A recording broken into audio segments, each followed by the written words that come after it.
So welcome everyone to the second session of the Counterbalancer series. And what is this series about? And it's about why is it called Counterbalancers? And why isn't it called a balanced life? Because everybody wants a balanced life, right? Well, the truth is that there's no such thing as a balanced life. There isn't. And the reason we shouldn't pursue balance is that the magic never happens in the middle. The magic happens in the extremes. And knowing when to pursue the middle and when to pursue the extremes is the true beginning of wisdom. And this negotiation of time will help achieve great results. And today we have an amazing guest speaker. Her name is Laura Burns, and Laura is the lead agent for the Burns team. And Jason, her husband, Jason and Laura's number one focus is creating magic for their clients during the purchase of or sale of their home. As a team, they dedicate themselves to their clients and are solution seekers and problem solvers throughout the transaction. Jason and Laura are proud to lead a team that has assisted over 700 families in the last 7 years with the real estate transactions. Their business goals as a team are in perfect alignment with Gary Keller's mission, right? Mission statement, or Keller Williams' mission statement, which is to build careers worth living, businesses worth owning, and lives worth living with our values of God, family, and then business. They can both confidently say their lives are enriched by assisting others in reaching their goals and the transitioning to the next chapter in life. And Leslie, of course, our host, we all know Leslie, top producer, mega agent, amazing businesswoman, role model, lady leader, Georgia Legacy Group lady leader, and I think she's a role model for a lot of us. She's inspiring a lot of people across the country and internationally. It's not just for Georgia Legacy Group. So we are blessed to have these two amazing lady leaders today talking about living a life at extremes and finding the middle in between and negotiating that time. So welcome both. We're so honored to have you. And we are excited to hear more about how you reached success with negotiating that time. Leslie? Thank you. Laura, Donna. Okay, Laura, before we even get started, girlie, I'm going to have to call for my other half to come get a crazy dog out of my house that's barking insanely. So, Andy Peters, it's your turn. No problem. This is what we do around here, right? I get Oh my gosh, girl. Hey, that's a perfect way to start this off though, right? We've got to have a great partnership. So Laura, you are so special to me, and I am so thankful for your friendship and just, oh my gosh, girl, you have 3 amazing, beautiful little girls. I want to hear about those two. Charlotte and I hit it off, your oldest, really early on. And one of my favorite things about Laura and Jason, guys, is they involve their family in their business. And that just reminds me so much, Laura, of what we do, what Andy and I do. And one thing that just, oh my gosh, means so much to me is every single mega camp or family reunion, your girls actually come with you. Yeah, you know, and first of all, thank you. Awesome. Yeah, thank you for having me be a part of this. What a joy. It's so fun that we can learn all together. And it's good to see familiar faces again. And so I adore Leslie and Andy and your family. So this is such a treasure. But yep, we have 3 little girls. We have Charlotte, who's 5.5. We have Alexandra, who's 3.5 now. And Elizabeth, who's 17 months. So it's super exciting and very lively here all the time. I love that Craig has his little girl, it looks like, in the Zoom call today. And my sister just popped on. So hi to my sister. That's so great. Oh, My look nephew. at all these babies on this call. I love it. I love it. Yeah, so Laura, mhm. tell us a little bit about, you told us a little bit about your family. We know you run this team with your husband, Jason. Tell us a little bit about your business right now and kind of what it looks like. Yeah, great question. So again, you see our home life, 3 little girls, and then Jason and I are both rainmakers for the Burns team. We're both in production. We both love being in production. And we have Melissa Oliver, who's also on this call.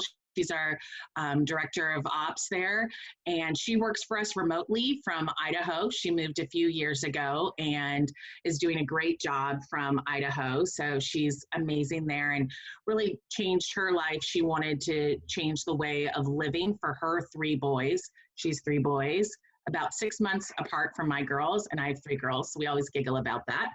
And we have a total team of 9. So we have 1 more sales agent, Elisa, who's a buyer's agent, and then the rest are ops. We have a part-time marketing person, a full-time client care person who also does videos and drones for us, and then another client service person who does our social media and jack of all trades. And then we have 2 virtual assistants in the Philippines. So just to give you a sense of it, over the last 5 years, we've averaged about 110 units, just over 2 million GCI. And I know I feel kind of ridiculous sometimes on these calls because it's only 110 units when I know some parts of the country, and especially in Atlanta, you guys do so many more units. We have an average sales price of over $1 million on listings and just under $1 million for buyers. So we're really, really, really blessed. We're really, really blessed. And we know California has a blessing of a higher sales price. So that we don't take for granted at all. So that kind of gives you the framework of our business. Yeah, I love that. But you guys, Laura, are highly leveraged, yet if you think about the luxury client base that you're actually serving, a lot of times those transactions take more hands, right? And more service and care to get, especially you guys do a lot of listing business. What's the breakdown of listing and buyers for you guys? So we definitely do, we do a 60-40 ratio there. And some years it's a little bit heavier, but last year that's what it looked like. And we are very involved. So, you know, we do, and some people have heard us speak, we do transformations on homes prior to listing them. So we did pre-COVID guide people in taking in our local market, we were seeing flippers come in, grab properties and flip them in the return. And we wanted our clients to have that return on investment. So we would guide them pre-listing it to doing those things somewhere between sometimes $5,000 to $40,000 in, and then seeing that come back twofold at a minimum on the return. Our team itself, Jason and I would fund a lot of that. So last year we, outlaid over $267,000 to our sellers for that. And in the COVID times, we have pushed that back a little bit, but we are still doing that selectively on properties. So it really depends on the situation, but that's something we can dive into. The handoff from the client on the different segments within our transaction is really critical. So for instance, the transformation stage is totally owned and loved by Mike. So really, I just pop in and oversee and look at it, but Mike's doing all the communication. He's doing the Friday email updates. He's telling them everything. And then every so often, once a week, I just pop in and say, yep, Mike's doing a great job. And then I go back. So that's an example of some of that leverage. And then of course, once we're live on the market, Jason and I take control. And then once we're under contract, really our transaction coordinator and Melissa run that. We negotiate any sort of request for repairs. And then the marketing, we ask for the referrals, we ask for reviews on Yelp, and then the marketing person continues to do that. So, you guys we've come and spoke to your Atlanta office about our 10-day blitz, and we've changed it since COVID because I wondered about that, Laura.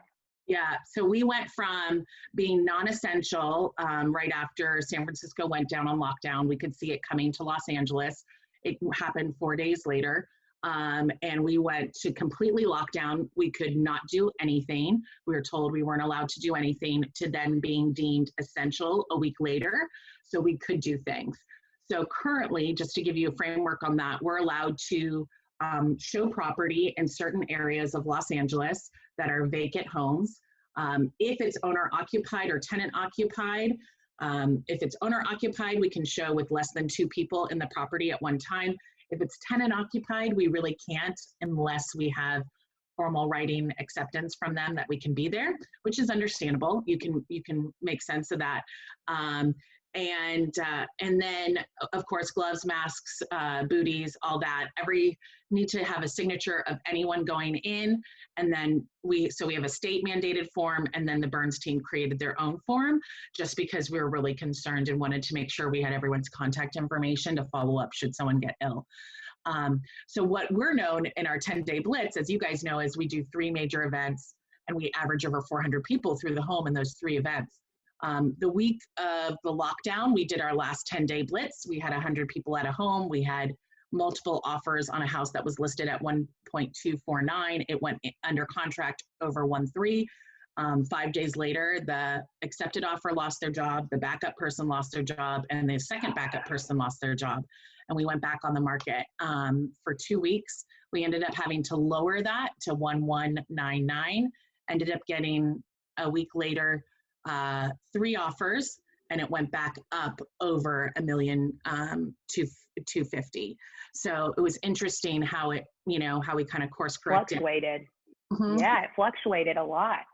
So instead of doing our open house events, because we can't do those, what we are doing is we are still very rigid on how, and systematic on how we are listing our homes. So we're listing still on a Friday. We don't do any showings until that first Sunday, and we're doing blocked showings. And the reason why we're doing block showing is just for controlled accessibility, for safety concern, as well as we have 3 kids at home. So Jason and I have to coordinate how we're doing this. They're under 5, so they cannot be left home alone. So we are doing scheduled block showings to, let's say, from 12 to 2 or 12 to 3 on 15-minute increments. And the paperwork has to be given to us ahead of time from the state and our paperwork. Otherwise, we can't let you in because we don't know if you're sick. And we're giving them 15 minutes to go through the home. Typically, there's an entrance, and we walk them through that entrance. They can't touch anything. We already have drawers, cabinets, closets open, things of that nature. If they do want to touch something, they ask us and we can open it. And then we let them, they go out of the property a different way, and then the next party comes in. And the reason why we're doing it at 15-minute increments, because typically the buyer wants to take a little bit longer than that, is because the next party is waiting and they see another party there. And the reason why we do that is for the psychological supply and demand. So the benefit of this is we've listed, since we've been on our stay-at-home order, we've listed 8 homes. 7 of those have had multiple offers and have increased in price. That's awesome. So you guys immediately have shifted. And I love that because that's how you guys have always driven prices up on your properties, right? Because you've done these open house 10-day blitz campaigns, and you've shifted or pivoted, as we should say. And I mean, you're basically doing the same thing again. I mean, Laura, is this something that you guys see continuing, maybe even after this COVID crisis ends, or are you guys itching to get back to the 10-day blitz? As a family and my personal, this is so much easier. It is so great. And it's, again, controlled accessibility. It's creating the same feeling that our events did, which is the supply and demand. So whether that person in front of you is writing an offer or submitting an offer or not, that buyer still has the mentality that they are, because there's people around them at all times. So it's creating those offers to come in aggressive. Again, we have an inventory shortage. So right now, majority of those, only one of our listings does not have multiple offers and has not increased in price. And that's that's a condo. So definitely the condo market's shifting. But I agree, Leslie, I mean, it's a lot easier. And I think people are going to, you know, obviously from this, whenever we do open up and restrictions loosen a little bit, people are still going to be cautious. There's no vaccine, there's no solution. So people don't want to eat. They don't want to eat my tacos that I normally serve. So let's save some money and let's shorten the time period. You know, and of course, if somebody needs more time, then we accommodate that. We try to make that happen. You know, we don't turn people away. People that are walking by, you know, so like the other day, Elisa was showing one of the our listings that's brand new to the market. And she said 3 people walked by and was like, is this an open house? Well, no, it's not, because we can't have an open house. And 2, you know, we can't let them in because they haven't filled out the right paperwork. So we just have to be really cautious. I love this, Laura, because we've had a lot of agents in our 3 market centers ask when they can start doing open houses again. And I hope for those of you that are asking this question that you may think of it a little bit differently and potentially do what Laura and Jason are doing on their team, because essentially we don't have to have signed paperwork. We've always been essential. That's great. We could probably do open houses if they were 10 or less and kept people 6 feet apart. Yet Andy and I have just not felt comfortable with that. So this is a great solution for some of you. Laura, it's funny, and I'm so glad. Let's shift our conversation a little bit, because you said, like, this is so much better for my family, right? Yeah. And Andy and I actually were talking earlier this week to our coach, Gene Rivers, and Andy said, you know, so much of what's come out of this crisis has actually been a blessing. Yeah. And while there's so much sadness and people are losing lives, and I mean, that is just devastating. Like, I do think for so many of us, we're seeing things shift in our business that can create a more conducive life for our family. Laura, I mean, you know, we're on the road all the time. Yeah. Last year, Andy and I were on the road, I think 71 days teaching across the country. And at the end of 2019, we were exhausted. And we just said, you know, like, this has put a huge strain on our family, because like you and Jason, when we're gone, we're both gone. We don't have family in town. Yeah. And so it created a lot of stress in our family life last year. And it's really funny, because this year, at the beginning of 2020, we said we will only do 12 dates this year. And as much as we love to teach, we will only teach 12 times across the country. Well, those 12 slots were all booked by the end of January. Well, of course. The funny thing is now, full circle, we've already taught 12 times across the country from the comfort of our home. Our kids didn't have to be without us. We were at home at night. We're still able to pour into others, which we love. So let's dive into this a little bit. Like, tell me what it looked like with the girls pre-COVID. So, like, what was your schedule? How did you and Jason kind of interface and do family? And I mean, you're both selling too. So, like, just talk to us about pre-COVID. Yeah, pre-COVID, no problem. So as you said in the introduction, Jason and I are very inclusive with our kids. So we are known to take our kids to family reunion, mega camp. Some people like that. Some people think I'm crazy, but that's just how we've sold our business. That's how we've incorporated in them our lives. Whenever we're doing something social with clients, usually our kids are there, because we all work so hard and we want to be in their lives. So, you know, I've had some positive and negative feedback on that. And I think it's really important that you create your goals of what you want your family life to look like, and then continue on that path, and forget the hearsay of what others are putting into you. So for pre-COVID, just so you know, we do have an amazing nanny who is phenomenal. Oddly enough, we had one that she left us in September really abruptly due to health issues, and she was like a beloved love of our family. So it was really hard. And then we had to find the quest of finding a new one. And we hired someone completely different personality-wise, much more rigid, structured. not as soft around the edges, not like a golden retriever. And lo and behold, we're in COVID, and guess what she's a retired teacher. So it's like God prevailed in that divine that I didn't know that we were going to be needed to do. Anyway, so Jason's bringing me breakfast. What a nice guy. I mean, Jason, that's amazing. So pre-COVID, Jason and I are real big about, we drop our kids off at school, we pick our kids up at school. So our whole day structure is around our kids making sure we get them off, and then we get to pick them up. So that was something we committed to no matter what. So there are very few days that one of us is not dropping them off or picking them up. Jason typically would drop Charlotte off, I would drop Alexandra off, and then I would pick them up, feed them lunch, and then go back to work. So one of us was home by 5 o'clock. So typically we were in the office between, Jason was in the office usually about 8:30, 8:45, and would stay till 6:30. As I kind of run the household more than him, would be home by 5 o'clock and get dinner going. And then typically I jump on my computer after the girls are asleep, check my phone, things of that nature, go work on essential items. So as you asked that question, are you someone who brings their work home? I am. Me too. I can't stop. I tell Andy that it's my hobby, and he's like, that is not a hobby. Like, real estate is not your hobby. Get a real one, right? I know, right? So your kids, like, we actually were teaching in North Carolina a couple years ago and met a couple, and Andy, their names are escaping me, so if you want to put it in the chat box.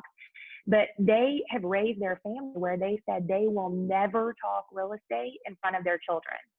So literally any real estate conversation, they leave in their garage before they walk in their home. And I could not do that, Laura.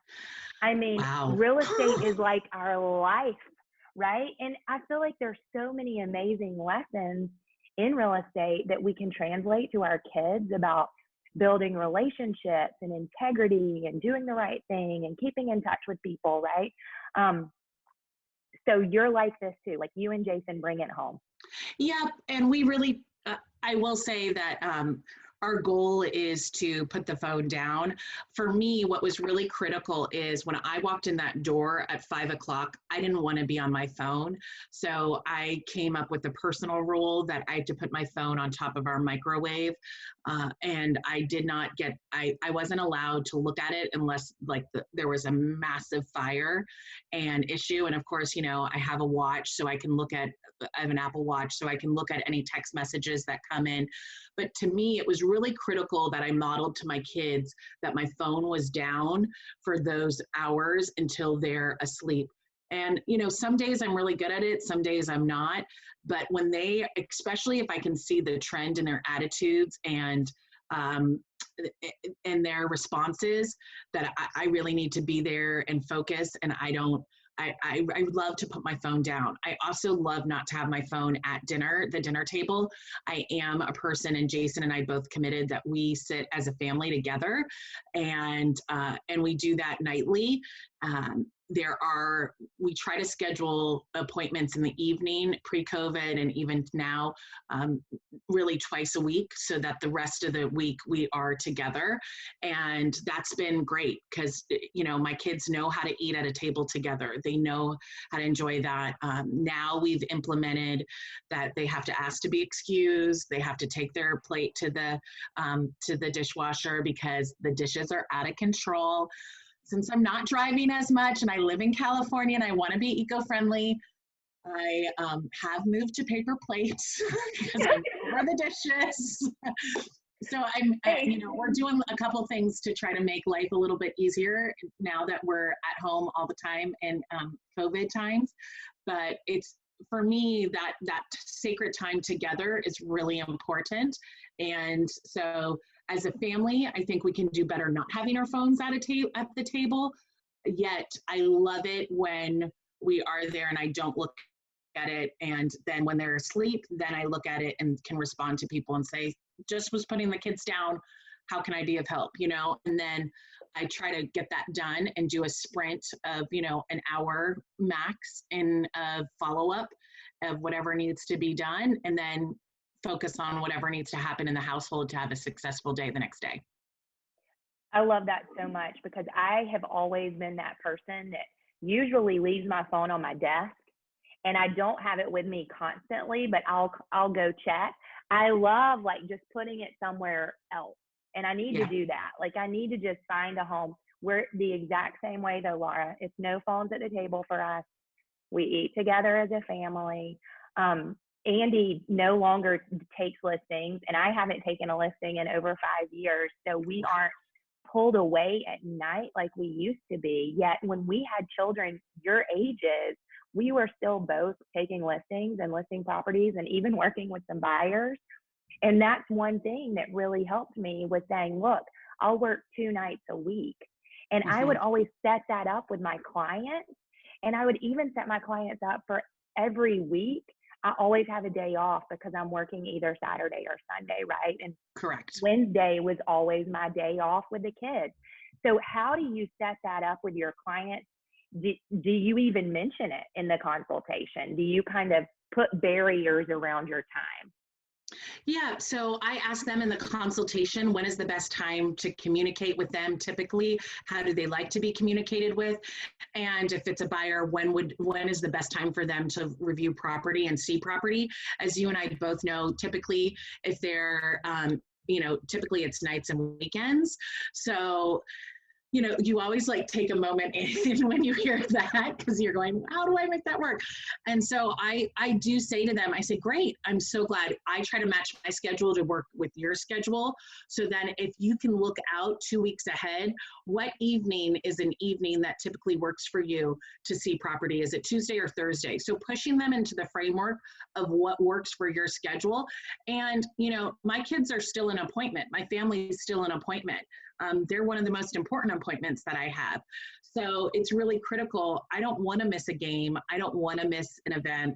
I remember when Melissa, our ops manager, came and said, I don't want to miss, her son's one of his like first events in pre-K. And I go, you shouldn't go, like, what are you doing here? Why is this a push pull?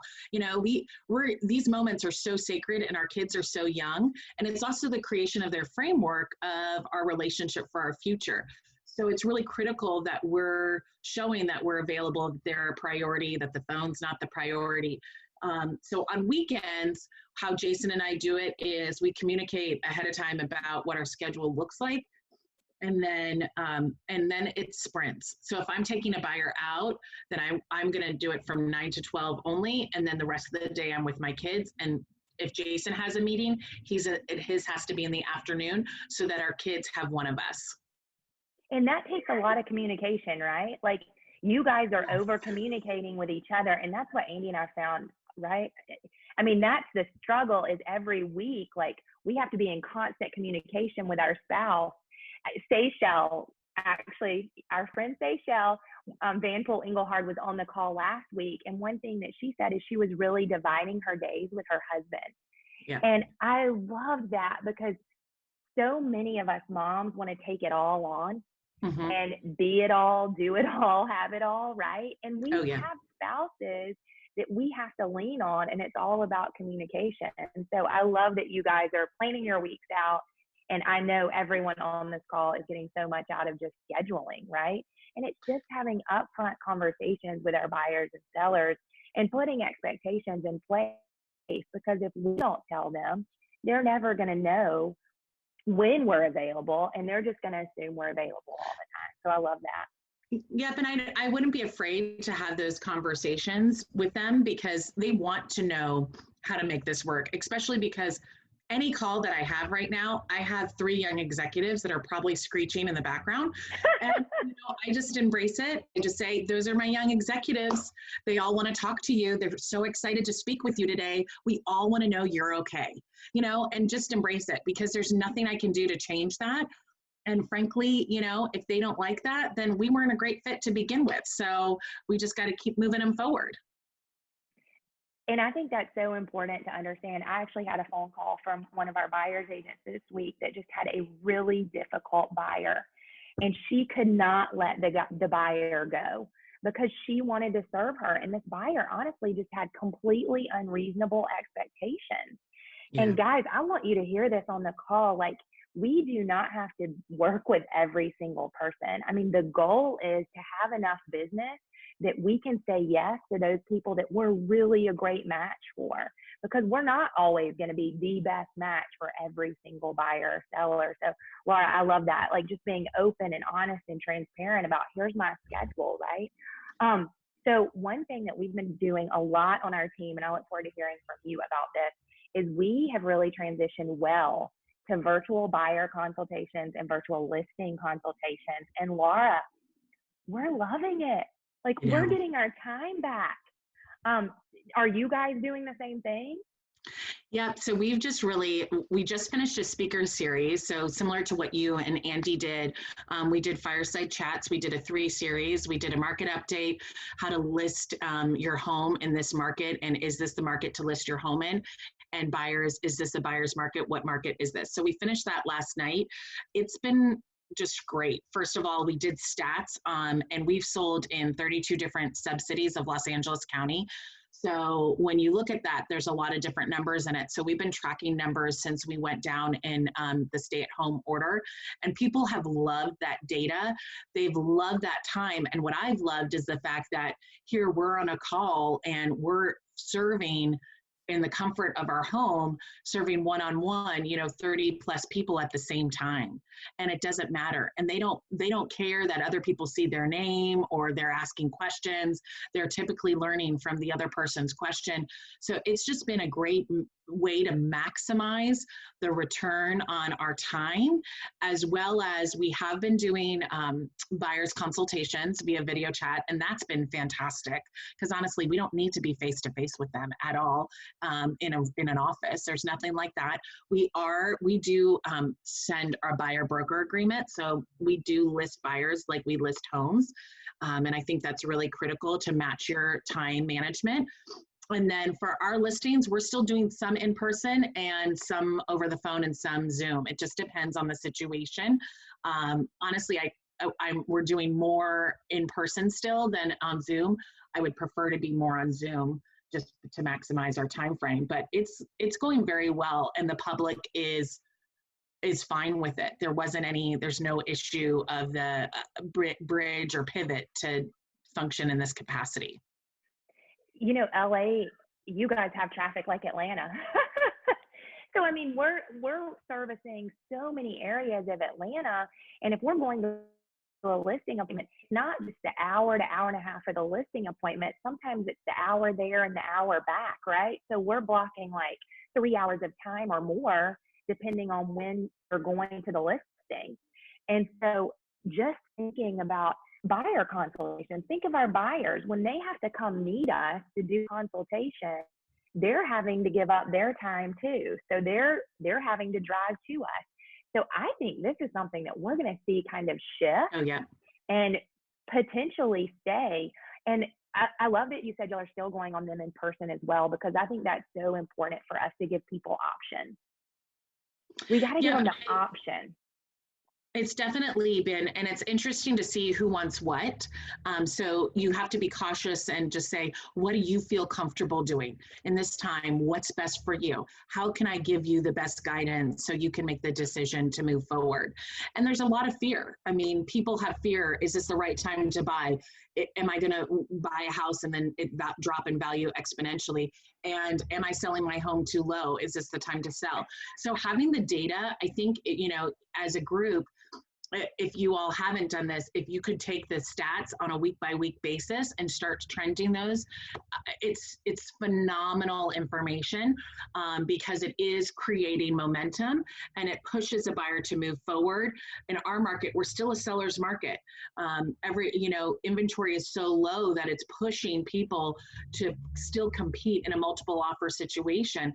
And on our seminar last night, the buyers that joined, they thought they were going to hear that the sky's falling and everything's going into their advantage. So it was really helpful data. And then they had the question of, well, should I just wait it out or should I go now? So then that let us talk about interest rates and buying at a lower interest rate, higher price, or waiting to see if the California market will drop and buying at a higher interest rate and lower price. So it's the data facts, I think, are crucial in this time because you are a person to lean on. And no matter if you haven't talked to that person in a year or 2 years, they just want to hear from you because they're concerned and they're scared. It's so true. So you guys are in bold right now, right, Laura? Yeah. I just thought I saw your name yesterday. So I've made 35 contacts already today. I finished A.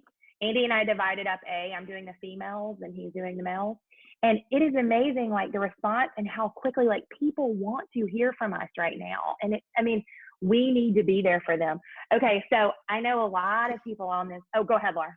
I was just going to say, because since I have 3 under 5, it's been a challenge for me to get really great conversations. And, when I was in Bold Pivot listening to that yesterday, and he was saying how many calls you have to do, like sweat started to come down my face and my palms got sweaty because I'm like, how am I going to get that all done with my day and looking at that? So I got nervous, I admit it. So one of the things that I have been doing is I've been doing a minimum of 15 calls on the phone and getting voice to voice. And then I do 10 text messages.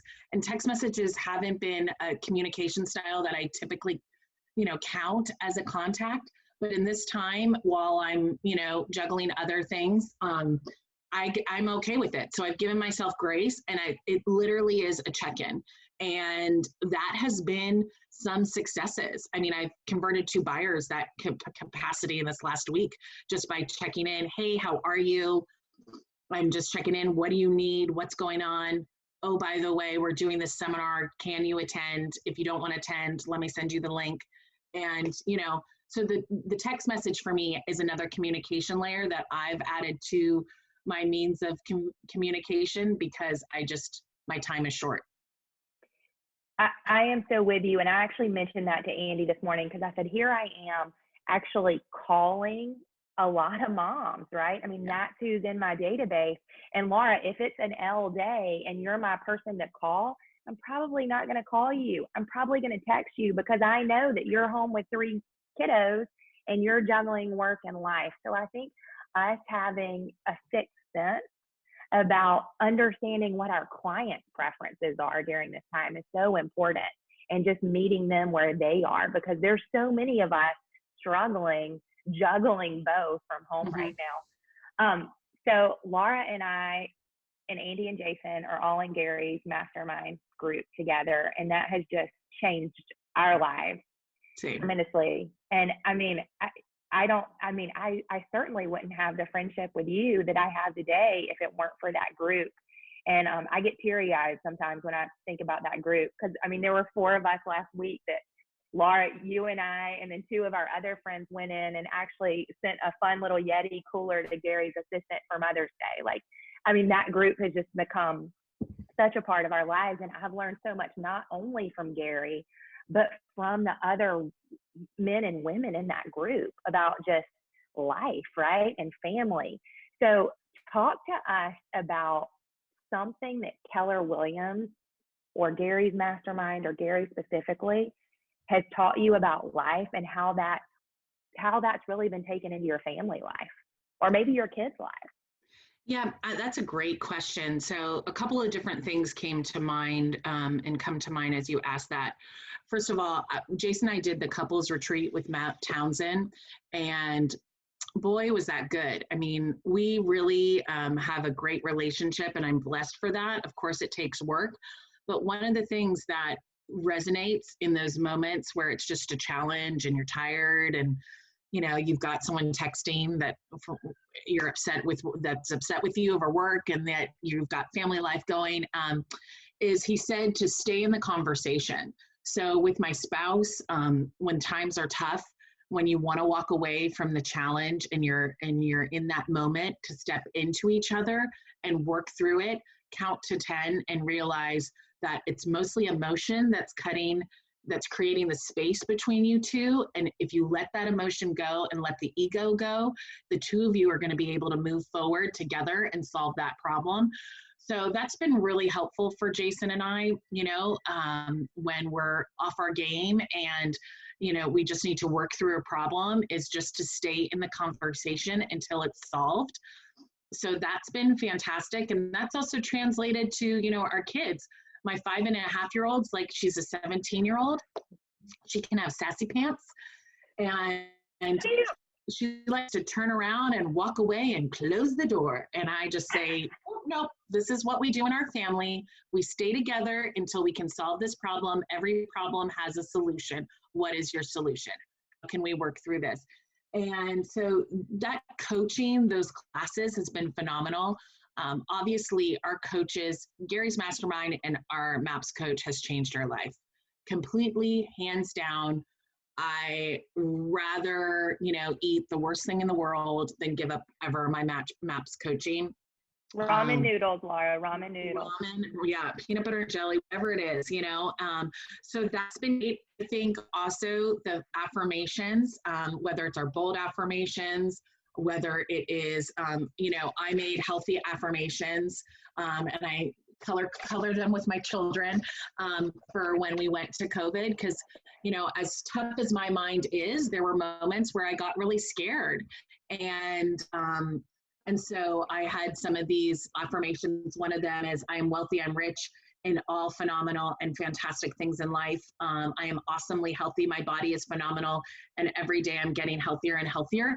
And that actually been really kind of funny on some of Zoom calls with my girlfriends. I didn't realize how challenging of a time it is for them, and how, a couple of my really close friends were breaking down and are scared to leave their homes. And so these affirmations have been kind of texted out to many. And one of my favorite things that, Gary has taught us is time blocking, plan the family fun, and then be disruptive. And even things are shifting.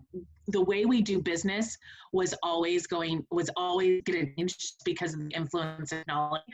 And now it's really going to shift because now we have a pandemic, effect. And so the digital component is raising extremely high, very fast, but yet people still need human contact. So the way we do business will definitely change from this. So pivot and be disruptive within that. Some agents get frustrated when you are disruptive, and don't worry about it. Just keep on that warrior path. Well, Laura, you guys are an excellent example of being disruptive with the 10-day open house plan, the 10-day blitz.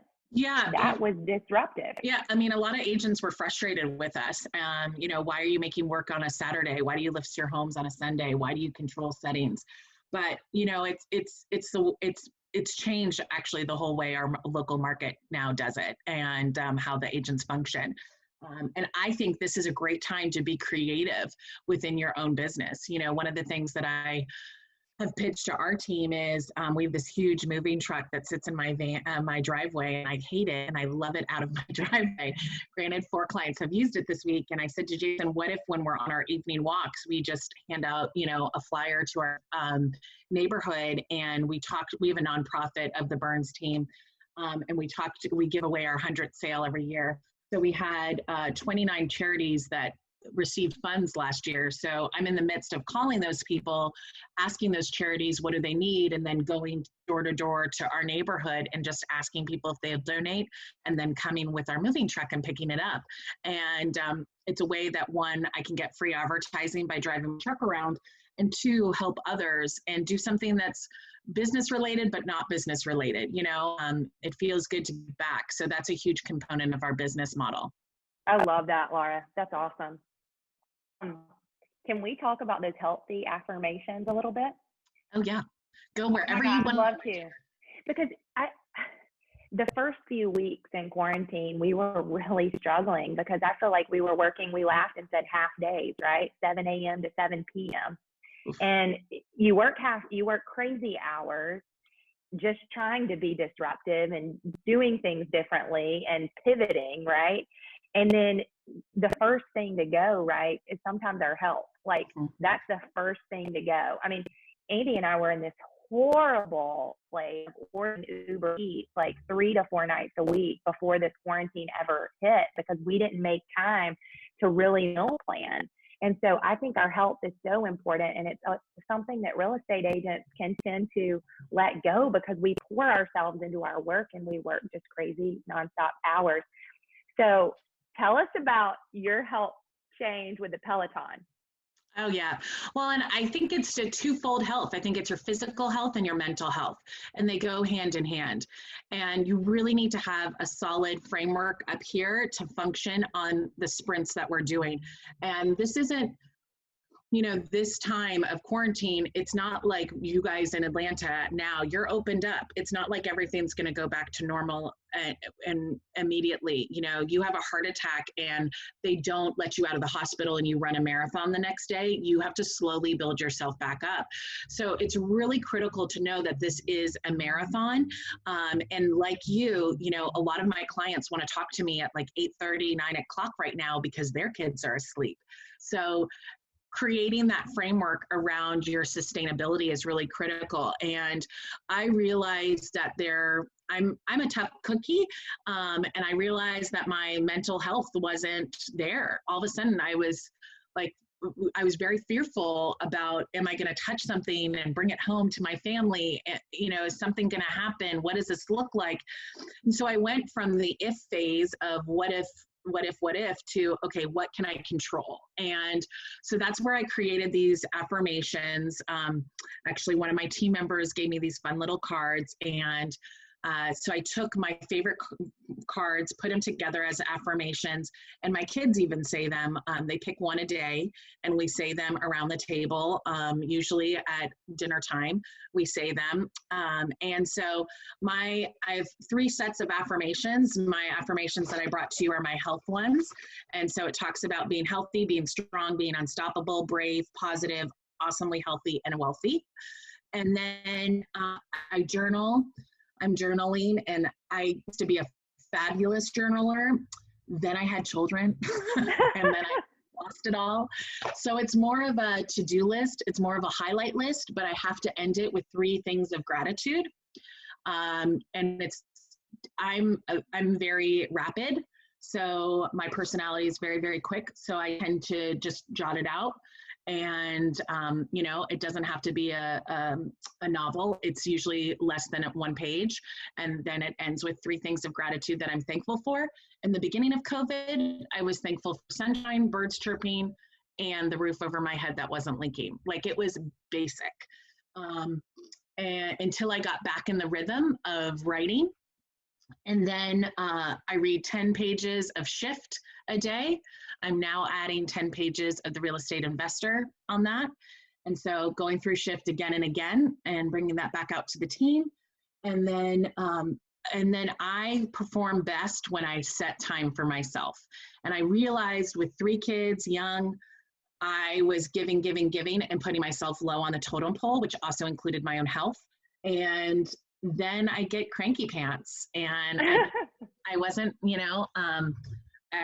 I wasn't my best. And what was I modeling to my kids? So we do have a Peloton. That's the one thing. Jason and I and Melissa was awesome in this. We went through immediately we went through our business and cut as much as we could. And then I went through our home budget and cut everything that I could, but the one thing I didn't cut was the Peloton subscription. And I love it. It's like Keller Williams. It's an incredible mirror of that because it's a community. There actually is a KW group within Peloton. And so I tell myself, I just have to do at least 10 minutes of physical exercise a day. I know it sounds ridiculous, but it's somewhere to start. And some days I get 30 in, some days I get 60 in, and like today I got 25 in before the call, which was great. It's done, it's checked. Sometimes my best day is when I get up early and do it before the kids are up, and then I have a moment to shower, get dressed, and have coffee before they're up. but let's be realistic. My kids still are up sometimes in the middle of the night, and I'm the person that does that majority of the time. Jason's been really good at helping with that in the last month. And so, so like last night I was up twice with the girls, and sometimes you just can't get out of bed that early. So I give myself the grace and then fit it in elsewhere in my schedule. I love that. One thing that my mind always goes to when we have to think about giving ourselves grace, especially right now, is we all carry so much mom guilt. Oh yeah. Just in general, right? I do think our society puts this on us, right? We watch social media and we never feel like we can actually just measure up, right? We just are constantly judging ourselves as mom and business owner. So how do you kind of cope with that mom guilt per se? Leslie, that is like the $1 million question. Goodness gracious. I feel like it came when they came out of the womb. They gave you the child in the hospital, and then they're like, here's mom guilt. I was like, wow, that's amazing. It happens all in one. You know, I think when I look at that and hear that, two things come in play. I go back to, okay, what's my goal here? What's my foundation? I only have till really 18 with them. And then, you know, I think it's 93% of the time that influence you have on your children is under 18. So what can I do to really build into them? There's definite times where I've snapped and, oh goodness, Sunday I was not a good mom. And, you know, I just come to them and say, Mommy wasn't great today. I'm really sorry. And it's a humbling experience, you know, to do that. Counterbalance it with, with COVID, I've scheduled these fun Fridays. And so somebody asked me, why do I do that? They're like, you're crazy. Why are you doing that? I'm really doing it because I'm so rigid during the week that I want to give them something to look forward to. And so Friday night at 5 o'clock, we have some sort of fun activity in our house, and I have transformed our home into something different. So last week was under the sea, and they'd pretend little scuba tanks, and we hung out outside for, 5 hours and picnicked outside and did a scavenger hunt for fish and all that. And so creating opportunities and planning ahead to have fun planned with them has always been a key component in our lives and our framework. And it's just showing up more in COVID, and it's more important because during Monday through, Friday at 4, I've really got to focus on the business. And there's sometimes that mommy's not as much fun. And just having grace. I think the hardest thing is having grace, not comparing yourselves to others. Pinterest and Instagram, social media, it's a joy and it's a curse. It makes you feel like your life is you've got to strive for perfection, and it's not. It's actually glorious when people share their imperfections in life. And that's one of my favorite things about social media is like the human component, right? People that don't take themselves too seriously, people that are just real, right? And that's what our clients want.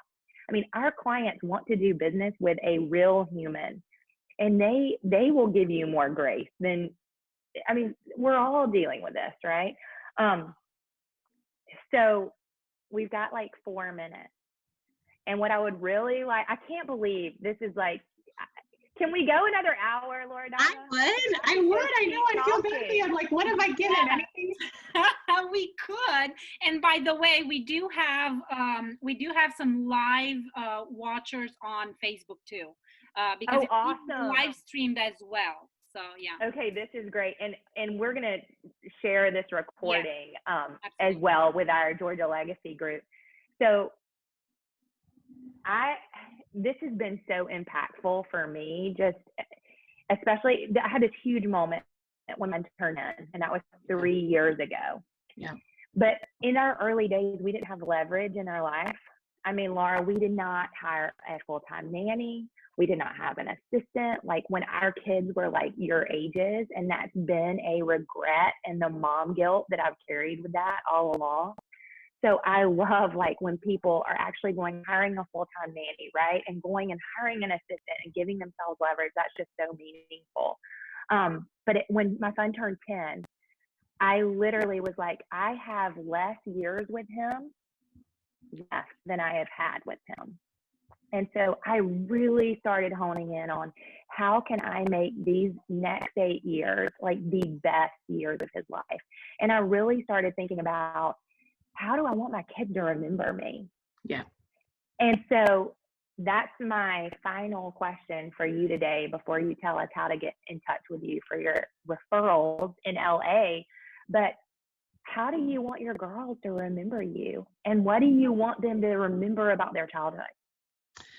Great question. So I did an activity with a few kids my age or younger, really any age. I did an activity where I printed out, 40 top traits. And for each child, I highlighted the traits that I most want to work on, improve, or focus on within this next 10 years of time together at home.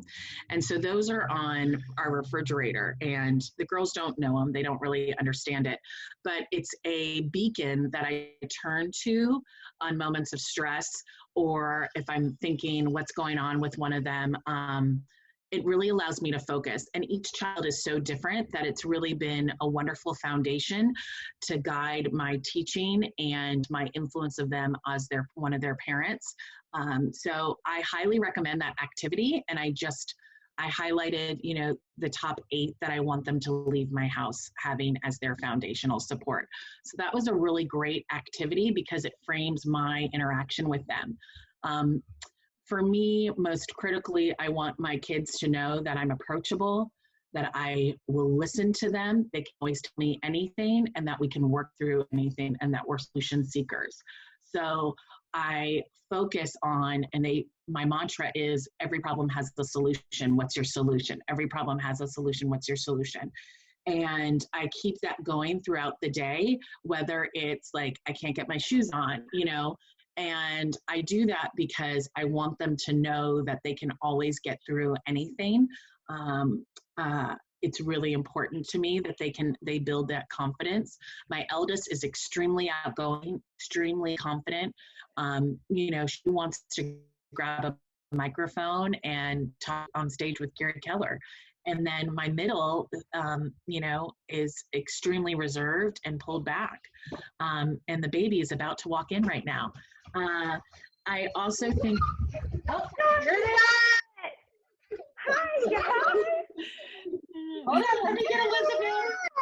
We get to see all of you. I already saw Alexandra and Charlotte. Good morning. Good morning. So, yeah.